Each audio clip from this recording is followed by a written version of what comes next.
بسم الله الرحمن الرحيم الحمد لله رب العالمين وصلى الله وسلم وبارك على سيدنا ونبينا محمد وعلى آله وصحبه وسلم.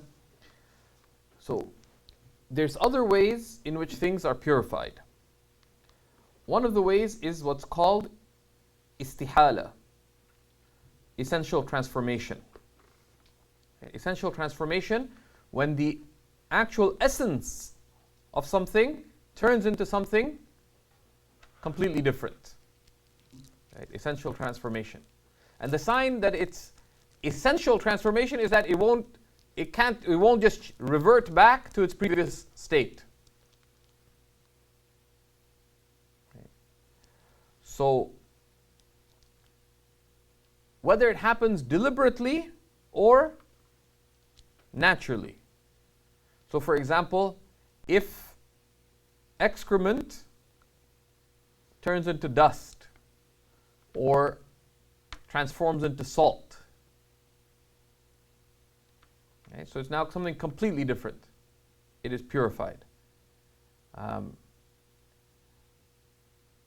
Or they said, for example, if you have a repository of salt and a donkey fell into that repository and the donkey disappeared into the salt, the whole donkey turned into salt, then you could sell the whole salt. And the dead donkey is considered to have disappeared. Right? That's essential transformation. From essential transformation is when wine turns into vinegar. That's one of the textual proofs for essential transformation. Wine is filthy, vinegar is pure, and other such matters. But one needs to confirm, is it essential transformation or not? Many of the Indian ulama deemed the production of soaps, for example, to be a case of things undergoing chemical essential transformation. So, so if they had some problematic ingredient, though one should, if you know there's a haram ingredient, you avoid it. But the resultant soap bar or liquid is considered to be essentially transformed from the constituent substances. But mere mixing or cooking is not from essential transformation. Right? So you can't put haram ingredients in food and say essentially transformed. That's delusion.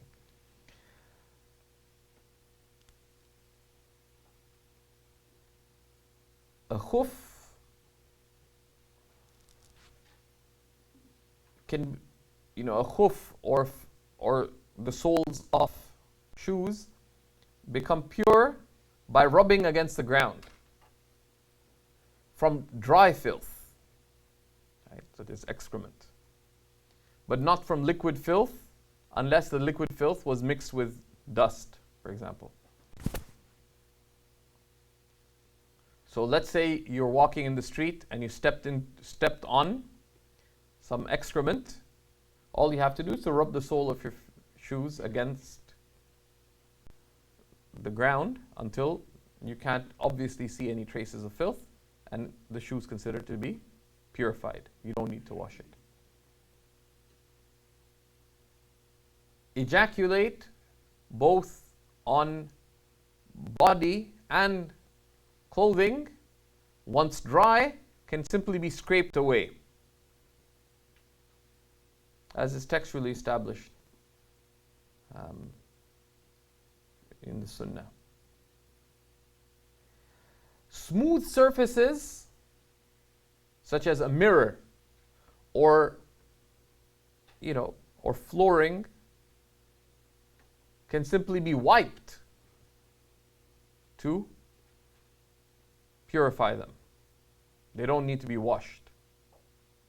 So you had a bleeding nose, so you're trying to look as to how much is it bleeding, and you smudged the mirror at your friend's house. You can just take a tissue paper and wipe away the blood. Though if they're Shafi'i, you should wash their mirror for them. Okay?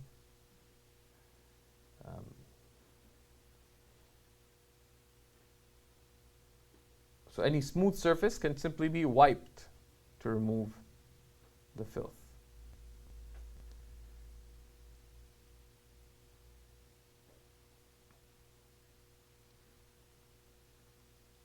Any questions here?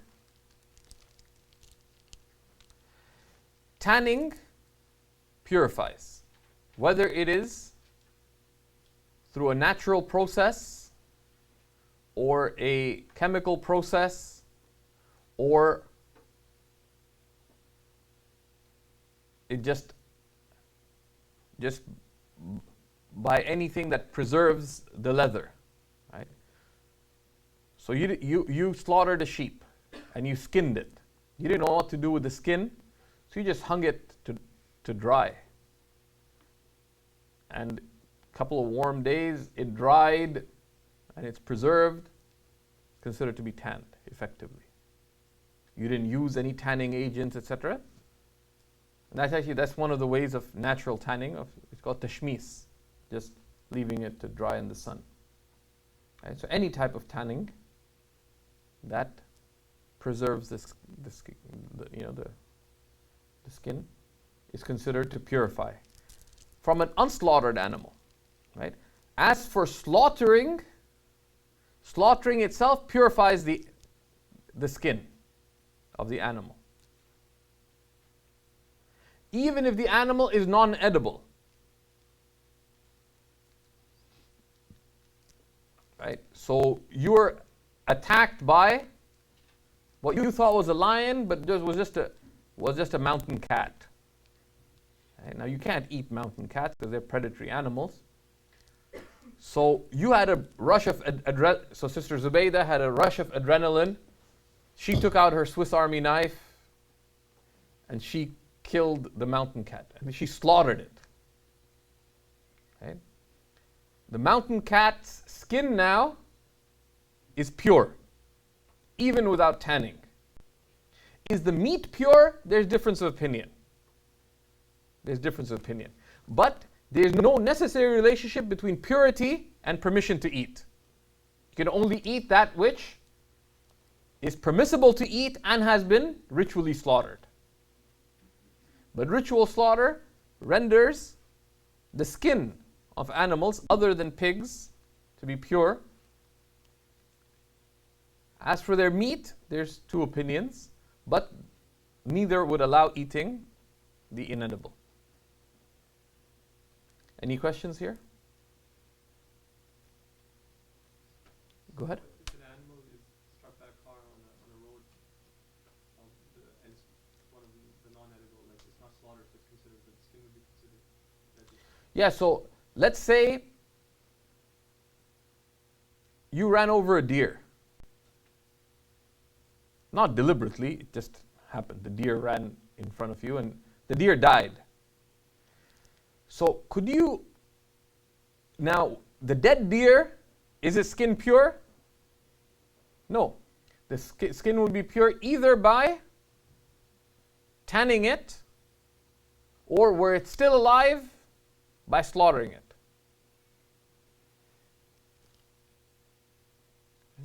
So there's an animal. If it's still alive, you slaughter it.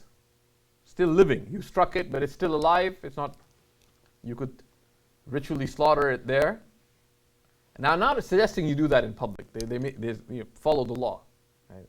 Can't go around slaughtering deers on the side of the road, right? But if you did, so an animal can be slaughtered and it's purified. Its skin is purified. Or if it's tanned. So it's already dead. You can't slaughter a dead animal. That's what we said, proper slaughter. So if you ask a police officer, do you mind if I skin the deer? And because you could. So what's the ruling of fur coats and the like? What do you mean by fur coat? So if it's an animal which I'm not sure what the process of it's not tanned, but the skin. Is it rotting? Tanning is that which preserves the skin.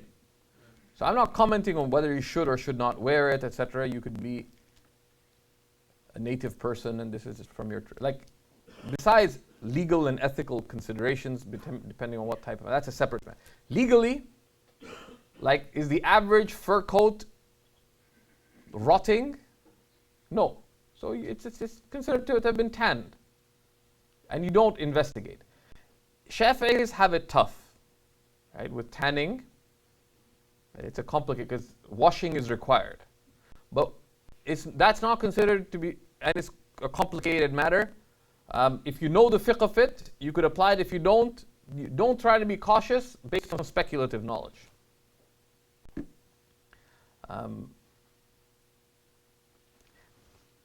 And then, go ahead. Someone was asking about whether or not mink oil would be considered filthy. I don't know what mink oil is. And then they say anything of an animal other than a pig, because the pig is considered entirely filthy, anything of an animal in which blood does not flow is considered to be pure, such as bones and nails and hair. These are pure. These are pure.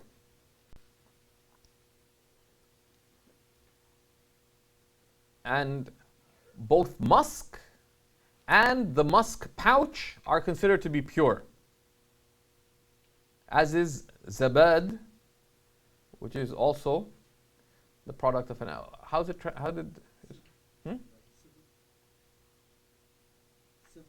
Sevet, whatever that is, right? The ulama work. It's also a sweet-smelling substance, and it is considered to be completely transformed, because now it's got a good smell to it, etc. Musk is established, textually established. The Prophet ﷺ used to use musk, and musk, its source is, there's various animals that produce this musk, but it's excreted from an animal, right? Like certain types of deer, and there's other animals that produce similar excretion. But this is not considered filthy, and it is pure. And likewise with zabad as well. Any questions here? What would be the ruling on feathers? Feathers are pure. Now, if plucked, then the tip of a plucked feather is filthy. The little grease at the end, but it's negligible. If you get something full of feathers, you don't need to investigate how it was produced. That's excessiveness. And that grease can be assumed not to be there, because that grease would rot. And typically, if you get a feather pillow, the feather pillow is not about to rot. Right? So that kind of investigation is considered futile. If you live with a Shafi'i, then they're sensitive about feathers, then you can figure it out. And exercising caution, that is recommended.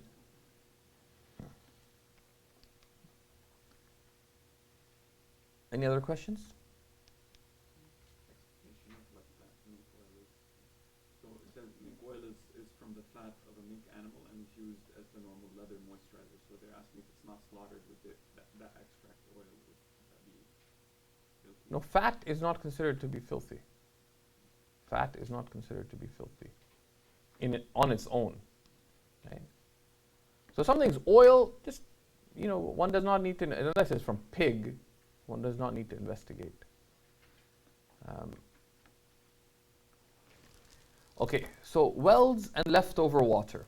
Okay, wells. The basis of the fiqh of wells is that we follow what has been textually transmitted.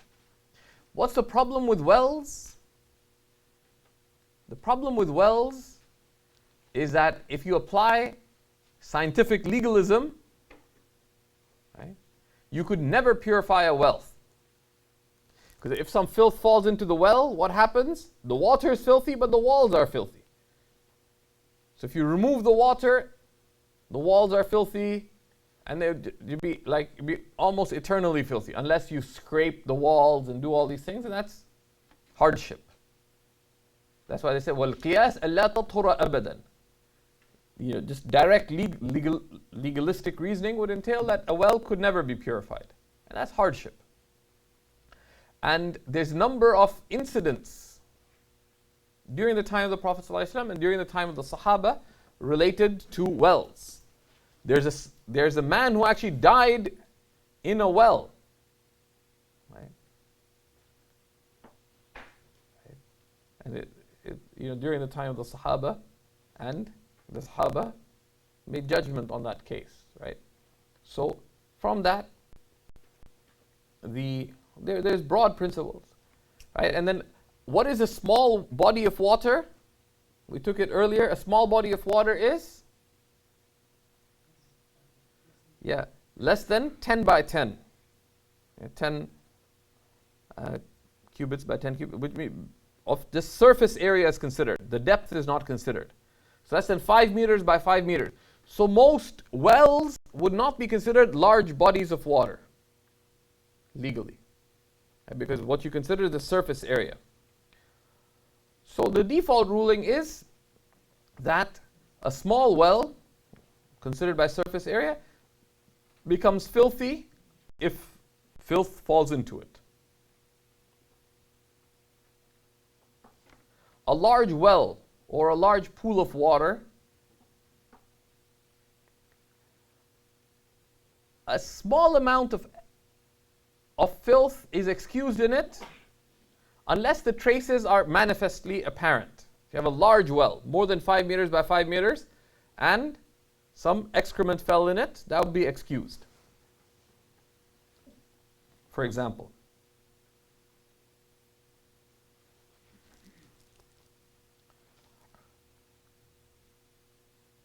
and then, if an animal dies in a well, what do?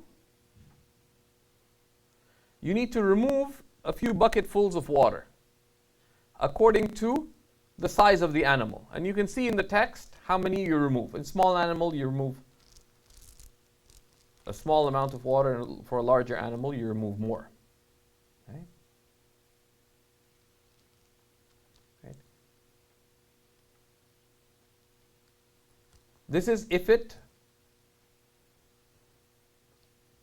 dies in the well without having been bloated, for example.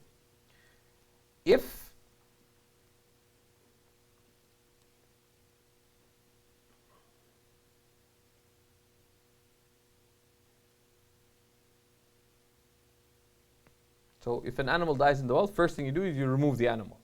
Then you remove a certain number of bucketfuls of water from the well for the purpose of, of considering it clean. Now, if you cannot remove the dead animal, then you must, then what do?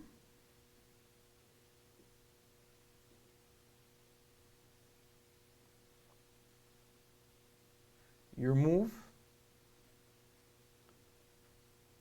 the extent of the water from the well. You estimate how much water there was in the well, and you remove it. If the well becomes filthy, right, or an animal dies in it and it's not possible to remove, or it was bloated, you have to remove the whole extent of the water.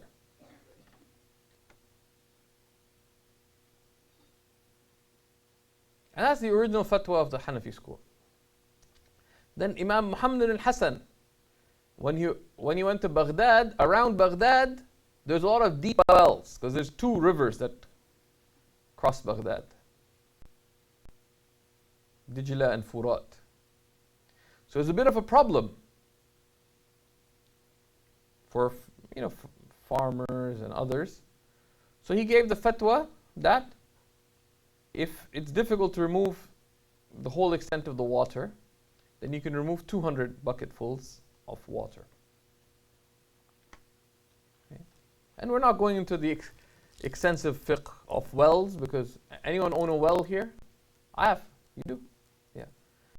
And you have wells, then you can investigate further, you can ask further about it. But this is broadly the principles. Something like this, if you want to be rigorous about it, the thing to do is to diagram it. Diagram it, and it makes a lot of sense. Any questions? What if a small animal falls into the well and you know it, but you don't have to open it? It falls into the well? Like how small? Small. Like a burrow and comes into the side of it. But it's alive. No, but it dies. Then it would follow the fiqh of like if a mouse falls into the well, then if it dies, then you have to remove some water from the well, right, etc. But one needs to get it out of the water, right? Otherwise, if it bloats, then the whole water would be considered filthy. Do you have to take the water up to the top? You can get rid of the water in any way you want. If there's filth if an animal died in the water, first thing you do is remove the animal. Then you remove the extent of the bucketfuls of water from the well. The second issue in this section is leftover water. Right? And leftover water, the su'r, is water that a living creature's saliva came in contact with. And it takes 4 rulings. Right? The leftover water of a human being or an edible animal remains pure and purifying. Right? So if Zubaydah drank from a bucket of water directly, Zubayr can still make wudu with it. The water remains pure and purifying. That's the first category. The second category is water that's pure and purifying, but is somewhat disliked to use if other water is found. Which is, that's the third category, sorry. Which is the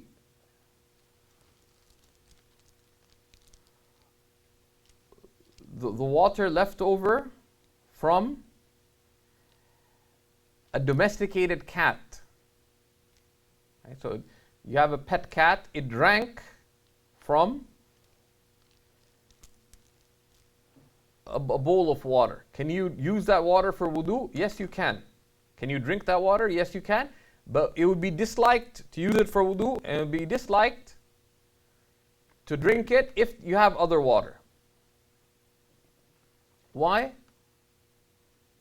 Because the domesticated cat, whose saliva is deemed pure by text, the Prophet ﷺ said, it's not filthy, although being a predatory animal, it eats animals, and being non-edible, the legal assumption would have been that it should be filthy.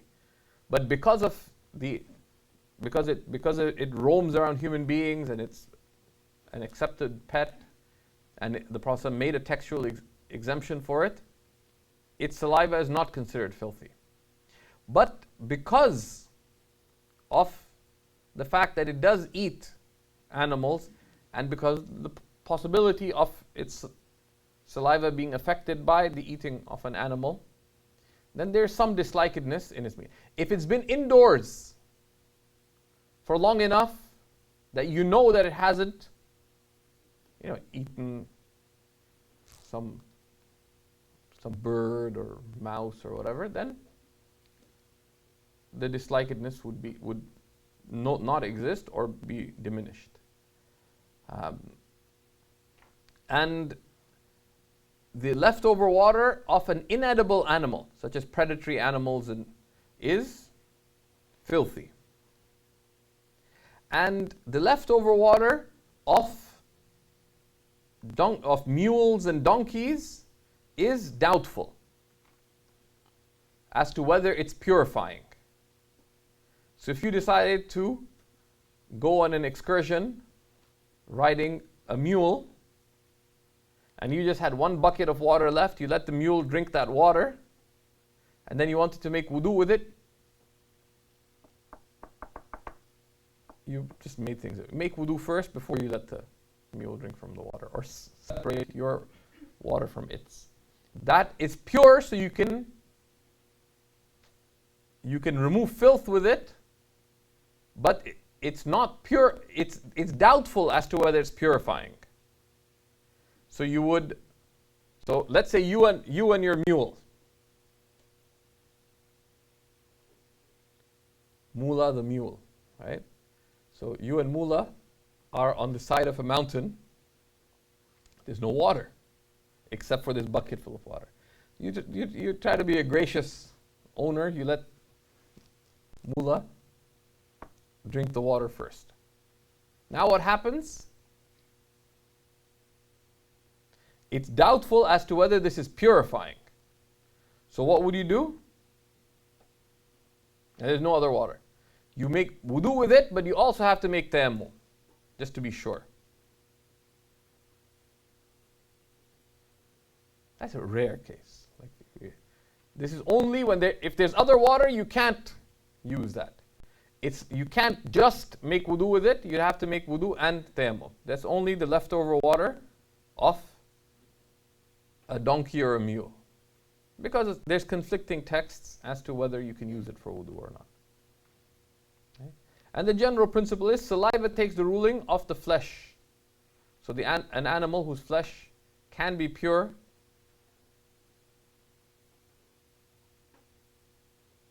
the saliva of humans is pure, the saliva of edible animals is pure.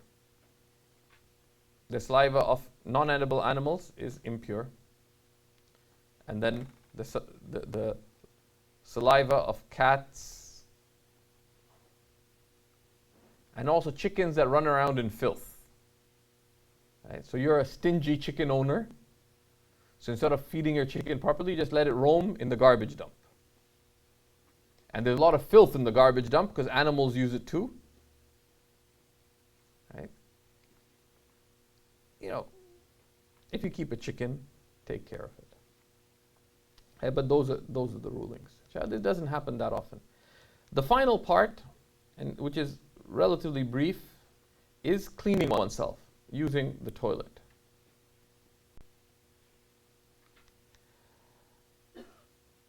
The first issue is that men are required to rid themselves of residual urine before they start cleaning themselves.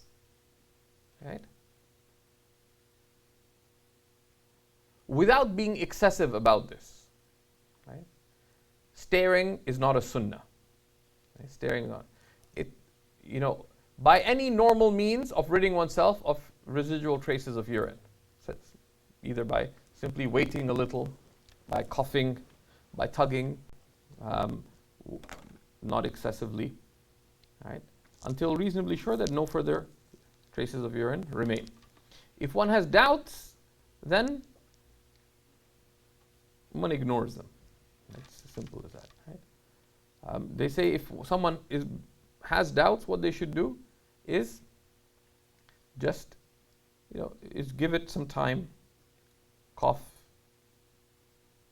and tug gently 3 times, dry oneself, and then ignore doubts after that.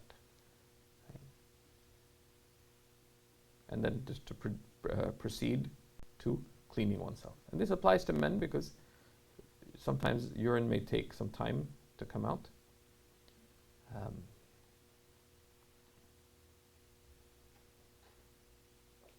And then, so that's called istibra. Istibra, ridding oneself of residual traces of urine. And then cleaning the private parts, which is called istinja, is a sunnah. Cleaning the private parts, a sunnah for both men and women. It's an emphasized sunnah. It's a sunnah mu'akkada. It's not obligatory. It is not obligatory. So someone could use if someone asked you, do you have to clean yourself after using the toilet? What's the answer? No. So technically, if you urinated and you did istibra, so there's no further urine coming out, or you defecated, you could just cover your awrah and go about your daily business of life.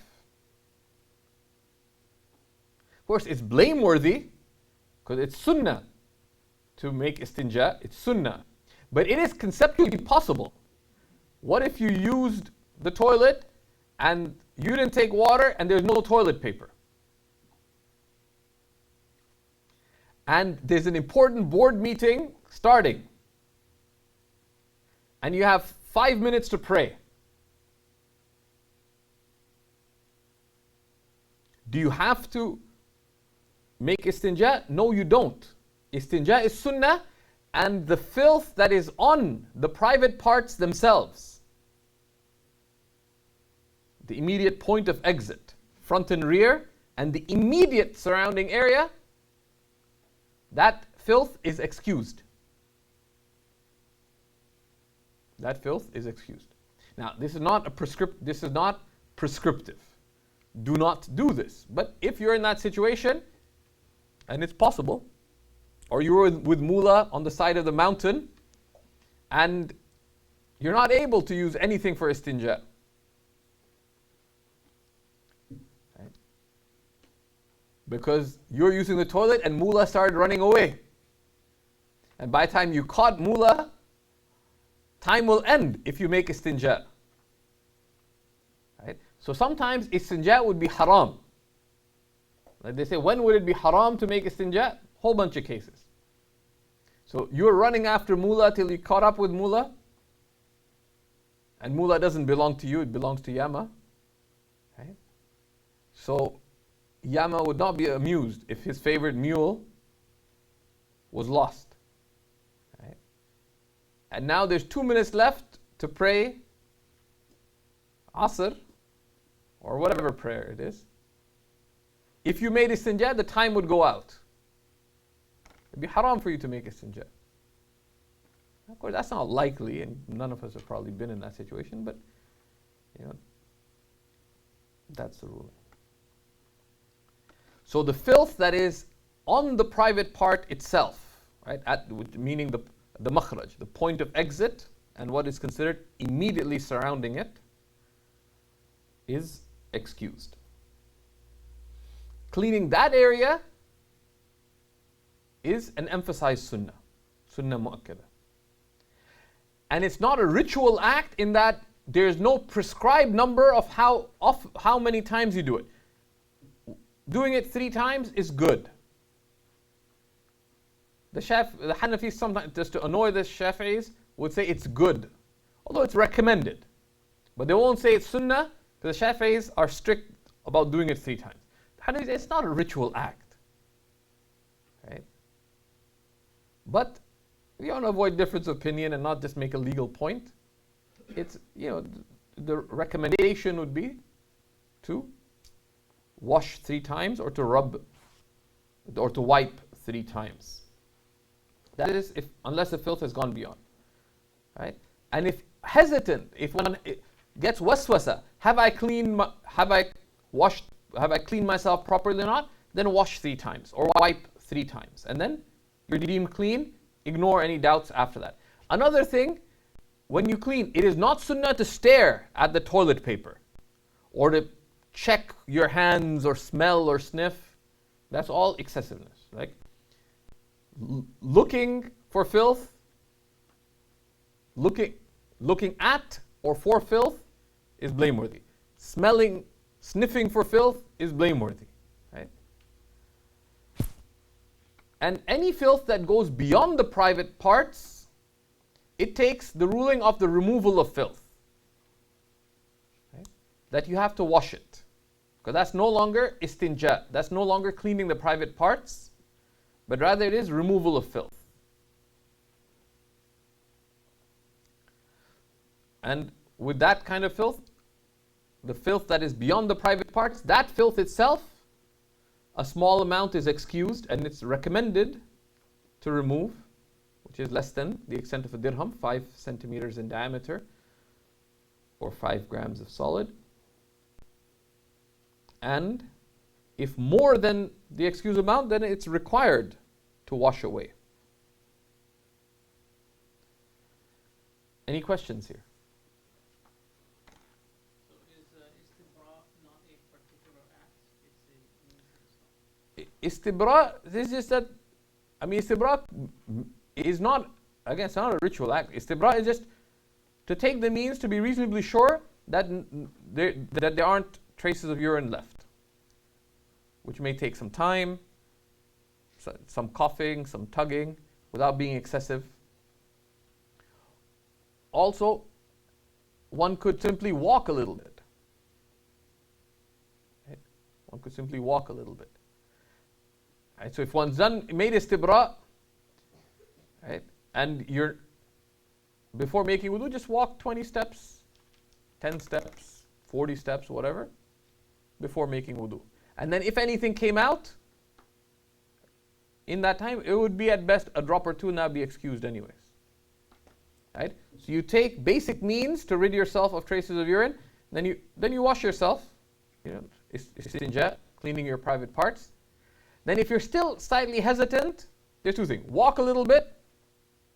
Number two, it's from the sunnah. After you've taken reasonable means, just go ahead, make istinja, and then take a dripping wet hand and sprinkle your private parts. This is established from the sunnah of the Prophet ﷺ. He said to do this. And then if any hesitation persists, that maybe something came out, etc., attribute it to the wetness. But don't wet excessively. And you have a skin condition, etc., then that's a separate issue. But just in normal circumstances, a little wetness around the private part won't hurt you. So you ascribe it to that wetness. Okay? And you don't investigate. If you have doubts, assume nothing came out. Yes, I have some feeling. Ignore feelings. Feelings are fickle. Any other questions? Go ahead.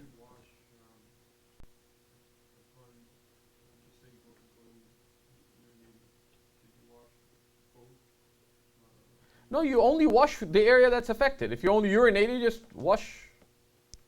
You wash the point of the area affect. The front or rear private part as appropriate, and you can either wash or wipe. And both fulfill the sunnah. Wiping fulfills the sunnah, and washing fulfills the sunnah. So, using only toilet paper is sufficient.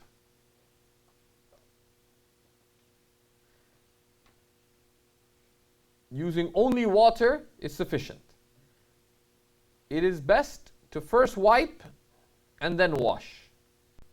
That is optimal. But all three fulfill the sunnah. Merely wiping, merely washing, or wiping and washing, which is superior. But water is not required. Water is not required. And it is not leaving the sunnah. It's leaving what is optimal when possible, but it's not required. Do not use wetted toilet paper, because that's called, the Shafi'is are particularly intense about this, because it's considered to be spreading filth, at-tadammukh bin najasa, which is haram actually. Spreading filth, the Shafi'is are particularly strict about it, but it's foolish. You can take toilet, and not advocating this, but you can take toilet paper as your conveyor of water. If it's dripping wet and you squeeze it over the area, then you're using water. But that's only if it's dripping wet. You use it in a sponge-like fashion. But you're not allowed to unnecessarily wet someone else's floor. Right? So you take a bunch of wet wet paper. Firstly, you don't have permission to use other people's property beyond reasonable usage.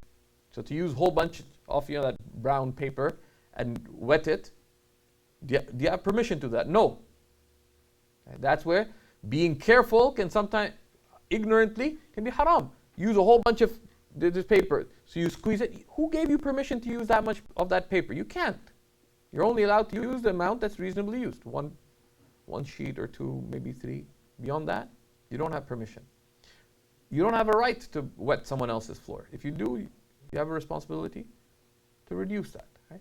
So that's excessiveness. And then to close the adab of using a toilet, right? But before that, the author mentioned there's certain things you can't clean with. Right? Now, Allah subhanahu wa ta'ala has blessed us with comforts and luxury, etc. Even the poor person has more than kings would have in other times.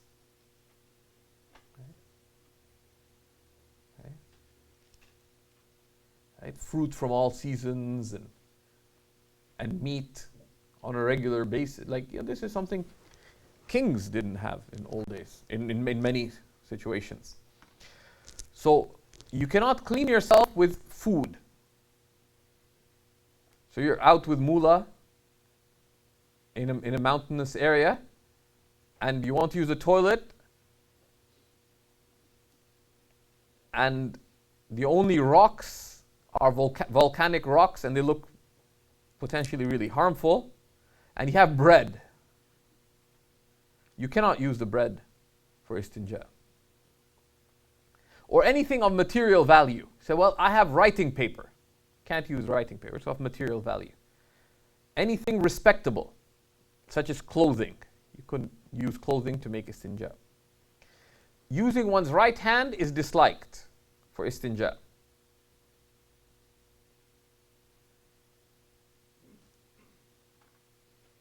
As textually established. Rather, one uses one's left hand for istinja. And the adab of using the toilet is that one enters with one's left foot, seeking refuge in Allah subhanahu wa ta'ala. And there's particular dua of ta'awudh. Allahumma a'udhu bika min al-khubthi wal-khaba'ith. Oh Allah, I seek refuge in you from vile ones, male and female. One avoids facing the qibla. Where one has a choice, one avoids facing the direction of the qibla. And one avoids giving one's back to the qibla. If the toilet happens to be built directly towards the qibla, then one faces, one turns a little to the right or a little to the left. Just a little bit. Just out of adab. And this came up when the Sahaba went into Sham, and they inquired about it. They were told, لكن شرقوا أو غربوا. Just go a little to, face away a little bit to the east or a little bit to the west. You do not talk in the toilet. Unless there's necessity. You're sitting on the toilet and, so I'll say, I'm going shopping. Do you need anything? And you desperately need milk, because if you don't get milk, a whole bunch of socially catastrophic events will happen. Then you speak to the extent said. You don't spend. There's other adab that are not mentioned in the text. Amongst them, it is considered an adab to cover one's head. Considered an adab to cover one's head when going to the toilet. And this is a point of adab. One should be careful. A lot of people like wearing these kinds of caps that have a sandal of the Prophet ﷺ. One doesn't enter with anything that has the name of Allah subhanahu wa ta'ala or the name of the Prophet ﷺ, unless it's covered. Similarly, any respectable symbols, and from the respectable symbols is the symbol of the sandal of the Prophet ﷺ, for example, right? Or you have you have a pin that has the shape of the Kaaba, for example. That's a respectable symbol. You should cover it over. If you take a cap, what do? You could put it down. There's a distinction between toilet and washroom. Right? So technically, even here at the hub, because there's a sink as well, the whole area is not toilet. The toilet is the toilet itself. So if you go inside, you can take off your cap, put it upside down, right, away from the toilet, and that's fine.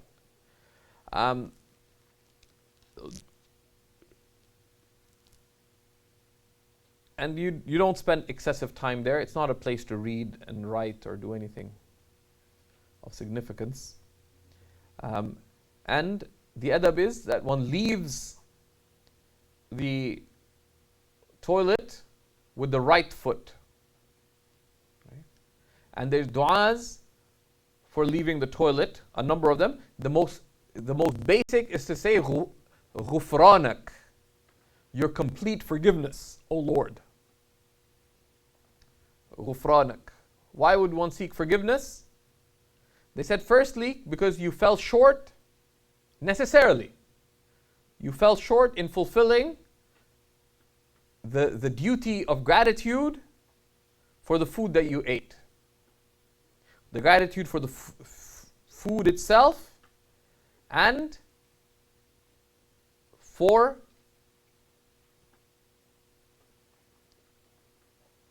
using the energy from that food in the most grateful of ways with Allah subhanahu wa ta'ala. So falling short in fulfilling the right of gratitude to the food itself, and falling short in gratitude with the energy that you had from the food itself. Number 3, because that time in that you regret spending time heedless of Allah subhanahu wa ta'ala, that you were not able to engage in dhikr. Because the Prophet ﷺ commanded, لا يزال لسانك رطبا من ذكر الله. Keep your tongue moist with the remembrance of Allah. So say, but I'm usually heedless of Allah. Well, if you start feeling bad about it when you come out of the toilet, then you might realize that, you know what, I shouldn't be heedless. Because the greatest bid'ah is heedlessness of Allah. Because the sunnah is, كان رسول الله صلى الله عليه وسلم يذكر الله على كل أحيانه. The messenger of Allah صلى الله عليه وسلم would be in remembrance of Allah in all his states. And the Sahaba struggled not to make dhikr in the toilet. For a period of time, Sayyidina Abu Bakr as-Siddiq radiallahu ta'ala anhu would place 2 small pebbles in his mouth so that he would not be making dhikr.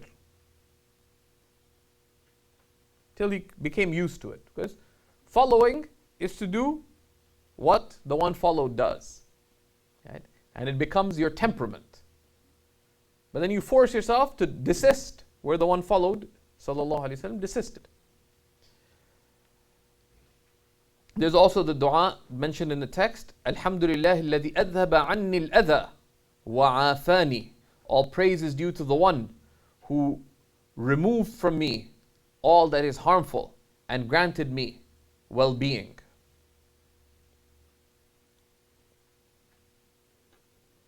And here we would recommend that you read 2 things, because we spend time in toilets. So the adab of toilets, there's a useful section related to that in Imam al-Ghazali's work, The Beginning of Guidance. And that would be good to review. There's a little more detail regarding the fiqh of toilets in Nur al-Idah. And that's good to refer to. Someone's diligent, if they want to share that section, you can type it up. If you're lazy, you could take a picture of it. But you can type it up. That's useful. It's not that lengthy. And Imam al-Ghazali has a beautiful section in book 3 of the Ihya, which is called The Realities of Purification, Asrar al-Tahara, translated as the secrets of purification, which sounds kind of cryptic, but Asrar are the subtle realities of purification, on the sunnahs of cleanliness. Because there's other sunnahs related to cleanliness which are not related to tahara. The Prophet ﷺ said there's 10 matters that are from the fitrah, from the natural state of removing one's pubic hair, removing bodily hair in general, cutting nails, getting rid of dirt. In the old days, water was scarce, but it's from the sunnah to make sure when one washes one's hands and stuff, to keep one's knuckles, for example, clean. And a whole number of adab related to the cleanliness of one's hair. If one keeps a beard, there's adab related to the beard, etc. So and that's a very useful section. It's very straightforward, and If someone wants to share that section, it's translated. If someone wants to share that section, I think Yama, since we didn't lose his mule, maybe sharing that with us, inshallah, or delegating it to Bani Mula, inshallah. That's a very useful section. And then finally, Imam Shurunbulali closes with a reminder. Right? It's a beautiful reminder. He says,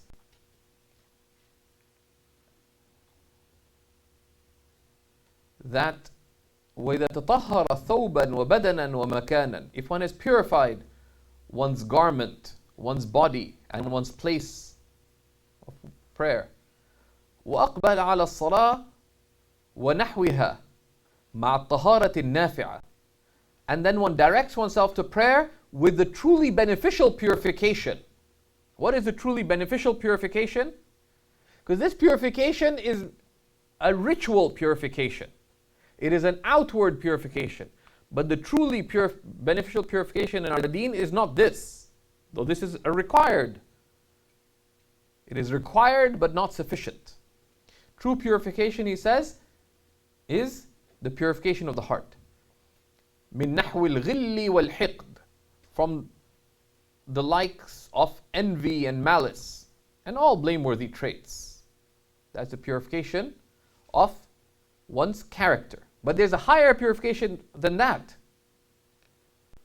وَمَا سِوَى اللَّهِ تَعَالَى, and to purify one's consciousness from primacy to all besides Allah. الإحسان أن تعبد الله كأنك تراه. Right?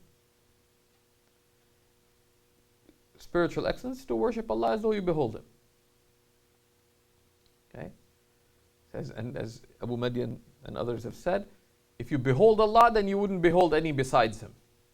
And if you behold any besides Him, then you're not beholding Allah. Right? And that's spiritual excellence. And you intend in your worship to be in a state of obedience to the divine command, awareness of Allah's tremendousness, hope in His promise, seeking His closeness, His love, all these qualities. Then that is the worship that is a means to eternal felicity. And that's a section on purification. We would encourage, as we enter the section on purification, that each of us make a commitment to read about the virtues of prayer. And we'll begin by looking at some of the virtues of prayer. But it's a good thing to prepare. And also on the inner dimensions of Islamic worship, which is a beautiful work taken from the writing of Imam al-Ghazali.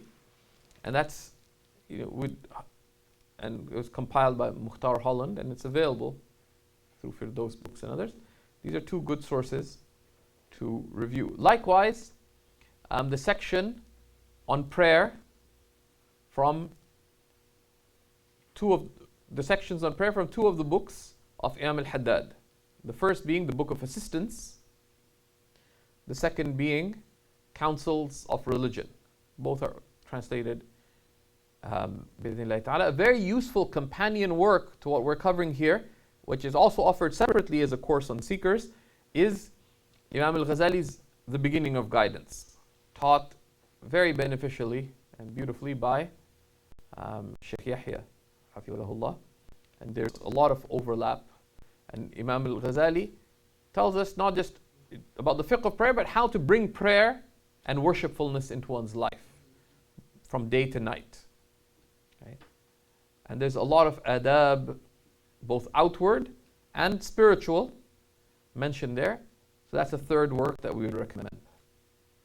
And we'd encourage you to take the course as well. It's very beneficial.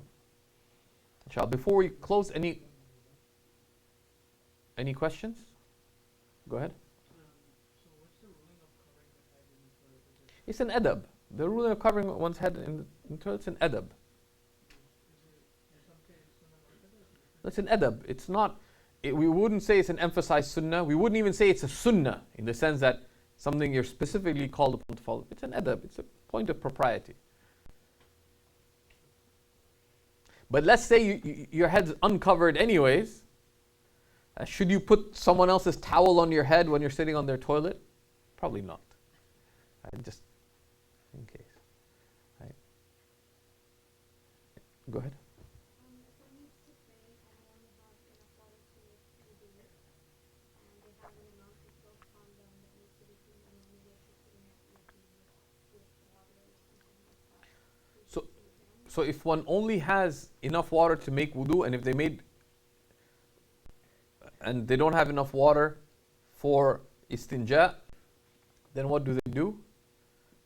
Use toilet paper, right? But if there's filth, well, if you use the water for filth, to remove the filth, then you can make tayammum. Right? You can make tayammum. You can also reduce the filth, because even if it spreads over a vast area, if you reduce its extent, then the filth remaining is less than the excusable amount in weight. You can also reduce the extent of the filth. There's a number of ways. Go ahead. No, one doesn't have to be in full hijab, but just to cover one's head. Because there's a number of narrations that indicate that the Prophet covered his head, but it does not require full covering of the head for men, or one does not have to be, in covering in wudu, but it's an adab. Go ahead. In terms of doubtful water, you mentioned to make wudu and tayammum. Yes. In that case, would you have to follow the requirements for tayammum, like searching for water? No, because the assumption there is no other water, right? If there is other water, you cannot use doubtful water. Doubtful water is mashkukun fi tahuriyatihi la fi taharatihi. It's doubtful as to whether it's purifying, because of the texts regarding donkeys and mules are such that they cause the mujtahid to have shak, to have doubt. No doubt as to its being pure, but doubt as to is it purifying. So that's. Some of the fuqaha got quite traumatized. Said, if that's the only water you have, just pour it away and make tayammum. But then they say, but if you pour it away, then what would you drink? Right? What would you give the donkey itself? Right? Like there's many considerations. If filth seeps through, let's say, in a mattress where you can just take it out, is it necessary when you're using cleaning water, that it seeps through as well? So do you have to purify everything in the world? No. So if filth seeps through the mattress, do you pray on the mattress? Probably not. Right? You can't wear the mattress if it's a mattress, right? So it's not your body, it's not your clothing, and it's not your place of prayer. So it follows a broader ruling of the praiseworthiness of getting rid of filth. Right? So it's a good thing to do, but it's not required. Right? Like we keep away from filth, but it's not like we're not on a mission to remove physical filth from this world, right? So let's just say, don't ask how, there's some blood stains on the wall, on the roof, and you got a tall roof, and you're scared of ladders. Because like people I know, you fell off a ladder and broke stuff. So you're traumatized by elevated standings. Unless you fear there's any reasonable fear of that, like you don't have to remove it right away. But it'd be good to remove it, right? Because the believer seeks purity, but it's not an immediate requirement, right?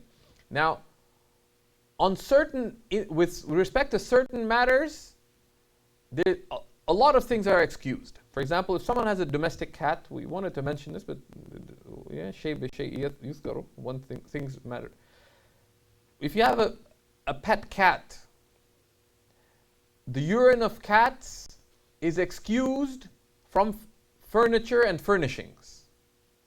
So if your cat urinated over your sofa. So let's say you took your cat to your parents' house. And they don't like the cat, right? And it urinated on their sofa. You don't have to remove the filth. Because, I mean, if you did, it'd be good, but it could cause family problems, right? You don't have to remove the filth from there. You don't have to, it's excused from other fixed things. If you remove it, it's better, but sometimes it can be difficult. Like removing, if a cat urinates over your, something like this. What do we call it? A floor seating. Yes?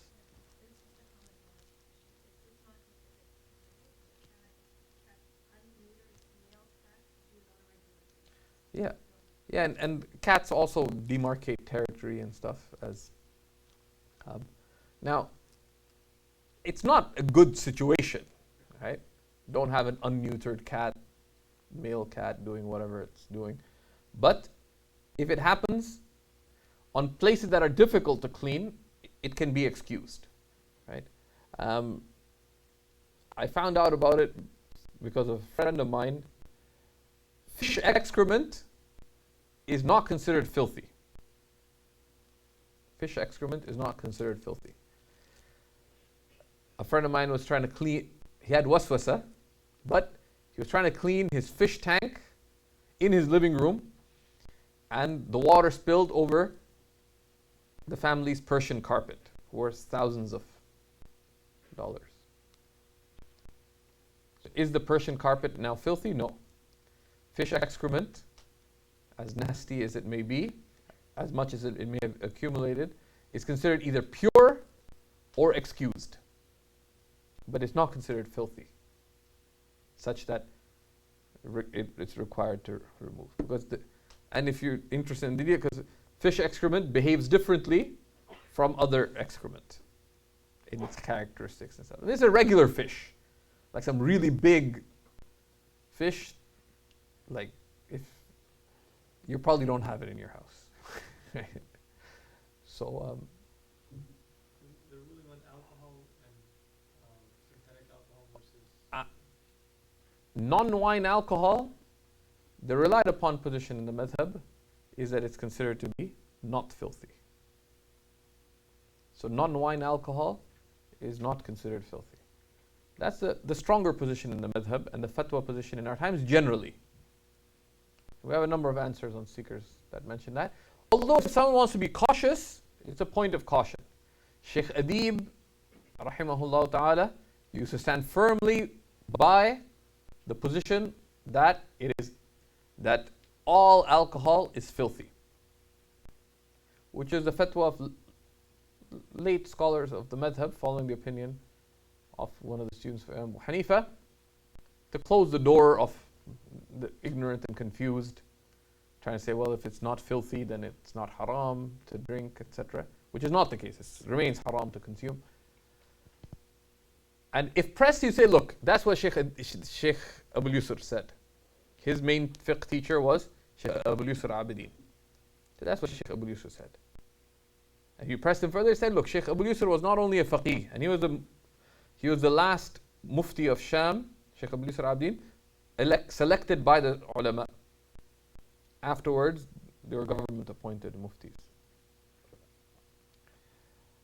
I said, and Shaykh Abu Yusr Abidin, one of the descendants of Ibn Abidin, Muhammad Amin Ibn Abidin, the author of the Hashiyah, the reference work for Fatwa in the Hanafi school.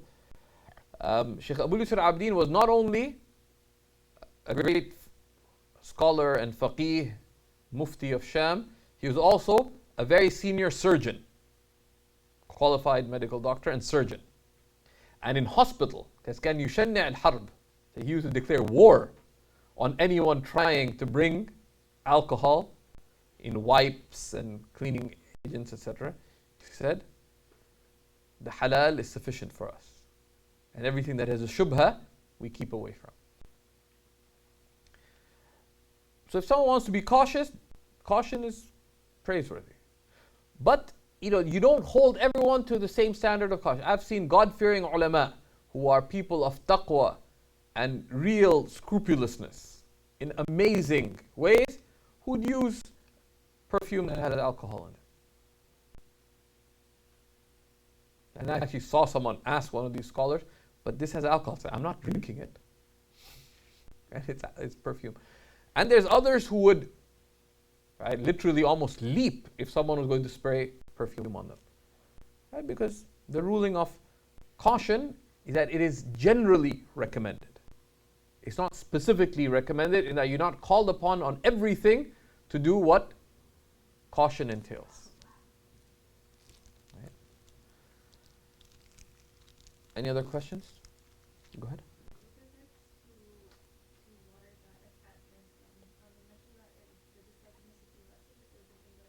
Yeah, if it's a purely indoor cat and it doesn't eat it doesn't eat like animals, it's not just had a bowl of like bloody fish or something, then it'd be,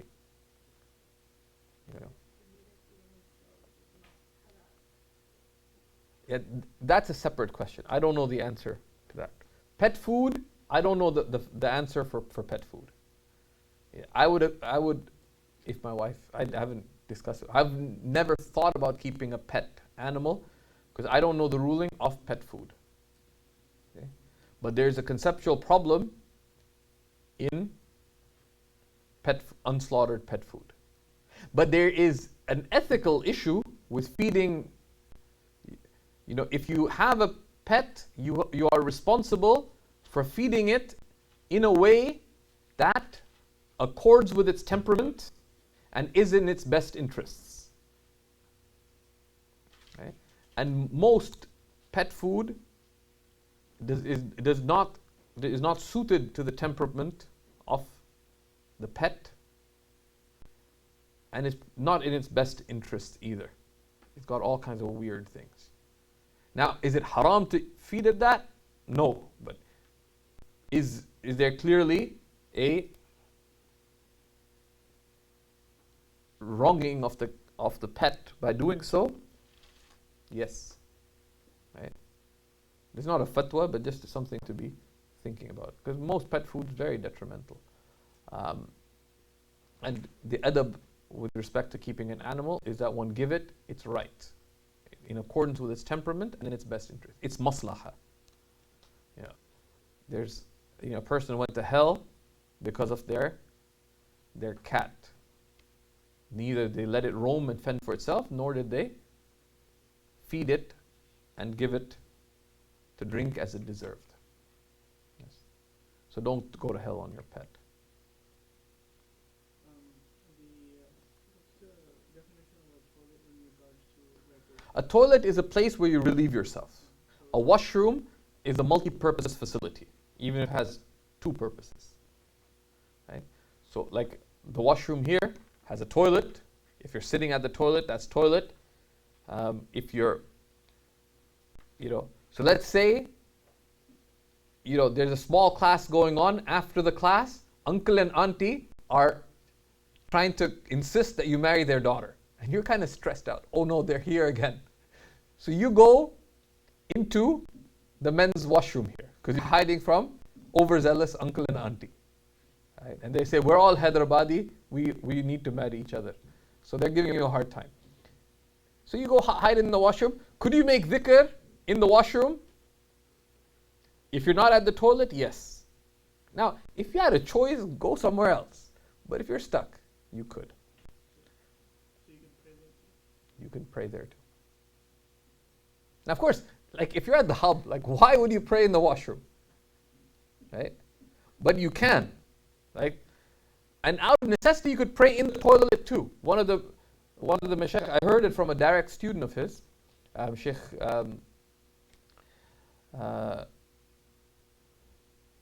Shaykh al-Kurdi, Shaykh Muhammad Sa'id al-Kurdi, who's based in Irbid. He studied with him. He was a student of Shaykh al-Hashimi's, Shaykh Muhammad al-Hashimi al-Tilimsani in Damascus, but then he moved to Jordan and was a teacher and spiritual guide there. Often when his students, if he had students who had waswasa, he'd tell them, and I heard this from Shaykh Umar al-Shiyab, he'd tell them to go sit cross-legged on the floor of the toilet. The floor of an Arab, like a hole in the ground toilet would tend to be wet, but that wetness is assumed to be pure. and you tell them, get up and go and pray without doing anything about your clothing. Right? And you could have, and I say, I would have told you to pray in the toilet itself, but khaffafta alik, like I'm keeping it light for you. Right? You know, that's, yeah. But of course one doesn't do that. Right? There's that which is valid, and that which is, like something could be valid, but it's blameworthy. It's not proper. It's undignified.